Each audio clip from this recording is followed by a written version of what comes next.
If you've been in church for any length of time, chances are you've heard an emotional story about how Christians around the world are risking their lives and dying because of their faith. These stories are often told to put things into perspective for us and help us realize that we don't have things as bad as they sometimes seem. We ultimately have it easy compared to the hardships that others face. Although I don't want to diminish the sacrifice being made by Christians around the world, and we ought to be praying for God's protection in their life, I do want to challenge this concept of being shot for your faith as being a superior and super spiritual way of living. Let's start with the effect these stories have on us when we hear them. We're told people are killed for refusing to denounce their faith. We feel inspired by their acts of faith and bravery. And then we go back to our weekday job and are left with no real instruction on how to behave. We can't really follow their example because no one's holding a gun to our head asking if we believe Jesus is Lord. Sure, it's an emotional story and our hearts do go out to them, but we aren't faced with the same choices as they are. We aren't forced to meet in secret or surrounded by people who want to kill us for our beliefs. Rather than spending time wondering what we should do in their situation, which you can't really know for sure until you are, we should instead look at the attitude and driving force behind their actions. They are giving up their life for Christ. Now, this might seem like an obvious observation, but think about what that means. In order for them to do this, they only have to dedicate the last few seconds of their life to stand up for their faith. It's more a laying down of their death than their life. Again, I don't want to downplay their sacrifice at all, but I say this only to point out what the alternative means for us.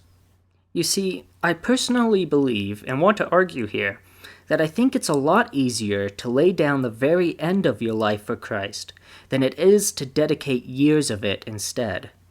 This is because choosing to die for Christ only takes a few seconds.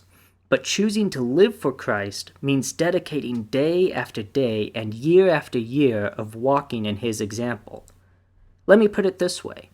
If you knew that you would die at the end of today, wouldn't you live it differently? You would shrug off normal responsibilities such as going to work or doing the dishes. If it's your last day, you have the luxury of ignoring those responsibilities because you're not going to be around tomorrow to deal with the consequences of ignoring them. If you know you're going to be alive for the next 5 years, though, you have to accept less glamorous things, like cleaning your toilet and waking up on time for work. The point I'm trying to make here is not that we have it just as bad as Christians in third world countries. What I am trying to say is that the level of faith they show in dying for Christ is no greater than the amount of dedication that some Christians display outside of the spotlight. What about the single guy on Valentine's Day who is struggling with sexual temptation being a click away? Or the girl who feels worthless and sees the kitchen knives on the counter? Is their determination to live in a way that glorifies God any less significant than the people who choose to publicly die for their faith? It may be less inspiring and not as grand of a display of faith, but their dedication to Christ day after day is just as commendable as the people who give up the rest of their days for that same faith.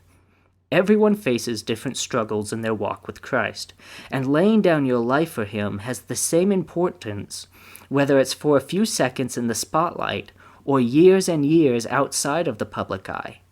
It's about making the choice to follow Jesus' example, whether you only have to make the choice once or you're making it day after day after day.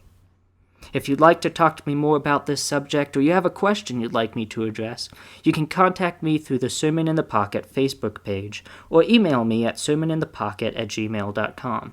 Also, if you like this program and want to support it, you can pledge a monthly support on my Patreon page. And I encourage you to share this with family and friends who you think would enjoy listening to it.